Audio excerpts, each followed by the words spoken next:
भारत सरकार के लिए हमेशा ध्यान रखिएगा, 1 जुलाई का जो दिन होता है ना, खूब सारी पॉलिसीज लाती है, प्रोग्राम लाती है। 1 जुलाई को ही government of India has been given with a national sport policy 2025, जिसको बोलते हैं खेलो भारत नीति 2025।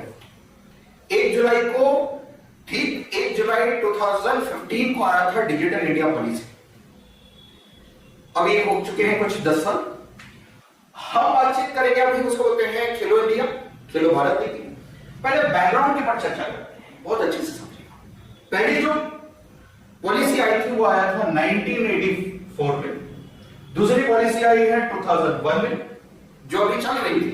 इसमें कुछ चीजें गड़बड़ियां थी, कुछ चीजें ठीक नहीं थी, उसके और मॉडिफाइड करके हम लेके आया, that is known as a new national sport policy 2025। इसके बड़े क्लियर कट कुछ एम है। पहली चीज तो हमारी जनसंख्या ओबेसिटी हो रही है भाई, मोबाइल चला रही है, स्क्रॉल कर रही है, ओबेसिटी हो रही है। तो बड़ा clear cut, that is known as sporting the landscape. और स्पोर्ट्स के माध्यम से भारत सरकार एम्पावरमेंट देना चाहती है सिटीजन्स को। ऑब्जेक्टिव बड़े क्लियर कट है।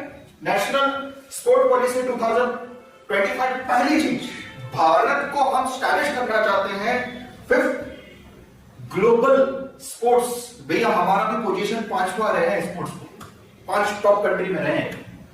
दूसरी बात, ये पार्ट होगा किसका, वो है नेशनल एजुकेशन पॉलिसी 2020। तीसरी बात, that is known as economic development. आप बोलेंगे सर इकोनॉमिक डेवलपमेंट कैसे?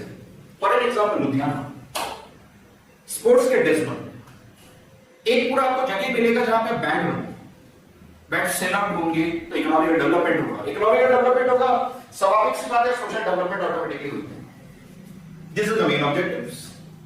और याद रखिएगा 1 जुलाई हमेशा दिन भारत सरकार के लिए बड़ा शुभ है, वहां पर बहुत सारे सेट ऑफ प्रोग्राम्स निकालते हैं। इतनी बड़ी चीज क्लियर हो गई।